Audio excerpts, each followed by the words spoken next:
특히나 이번 코로나 때 정말로 제가 이 청력이 약하다는 걸 좀 실감을 하면서 한솔님도 이렇게 시력이 좀 약해지시면서 다른 감각이 되게 예민하게 반응하게 됐다고 하시더라고요. 그 중에 하나가 눈이 잘 안 보이시니까 귀가 예민해지신 거예요. 다른 사람들이 이제 걸어올 때 그 발자국 소리로 누구인지를 안다라고 하셨었거든요. 근데 저 같은 경우에는 이게 잘 안 되니까 눈으로 그 입모양을 보고 읽었던 거예요. 근데 제가 그 전까지는 그걸 몰랐어요. 인지를 하고 있지 못하다가 마스크를 써서 입모양이 이렇게 안 보이니까 소리를 제가 듣긴 하는데 그 소리가 무슨 소리인지를 인지를 못 하겠는 거예요. 그냥 웅얼웅얼 하는 소리로만 들리고 정확히 그 사람이 어떤 단어를 내뱉었는지 그게 인지가 잘 안 되는 거예요. 그래서 진짜로 몇 번씩 막 되물었어요. 처음에는. 마스크를 처음 쓸 때는. 그래서 나중엔 가서는 그냥 약간 눈치껏 상황상 이런 말을 했겠거니 약간 이런 식으로 하고 좀 대화를 했던 것 같아요. 지금은 많이 익숙해져가지고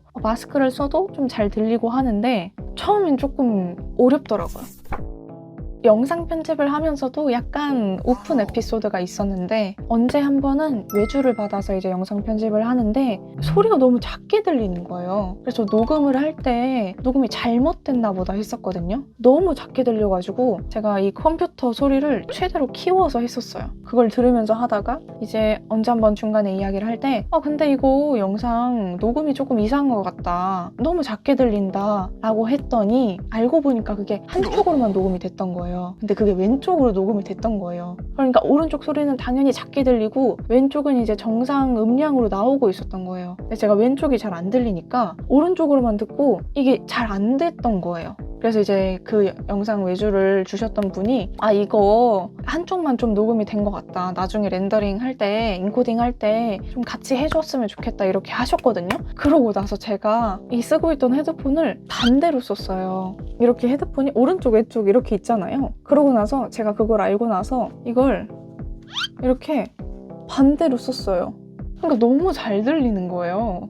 그래서 그 뒤로 그 편집을 할 때 이렇게 여기가 왼쪽, 여기가 오른쪽 이렇게 헤드폰을 반대로 쓰고서 편집을 마무리했던 기억이 있습니다. 그래서 그때 한번 다시 실감을 했죠.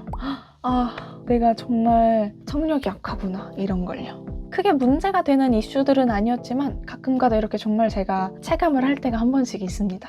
그래서 아직도 이렇게 소리를 들어야 할 때면 좀 긴장을 하게 돼요. 혼자 있을 땐 그나마 좀 낫긴 한데 그래도 뭐 어딜 간다거나 버스에서 소리를 들어야 한다거나 아니면 시험을 볼 때 뭐 토익 같은 거 듣기 평가 하잖아요. 그럴 때 또 좀 많이 예민한 편이고 그때 정말 긴장을 많이 하는 편이에요. 그래서 평소에도 좀 긴장감이 어느 정도 있는 상태로 지내는 것 같아요. 왜냐면 소리를 들어야 하니까요. 그래서 한솔님의 이 책을 보면서도 제가 겪었던 일들도 좀 많이 생각이 나고 비록 결은 다를 수 있겠지만 신체의 불편함에서 오는 그런 것들을 충분히 좀 공감하고 이해할 수 있었던 것 같아요. 그럼에도 불구하고 이렇게 밝게 살아가시는 그 한솔님이 참 대단하다고 생각을 하고 저 또한 그 한 사람의 응원하는 사람으로 좀 남고 싶다는 생각이 참 많이 들었습니다.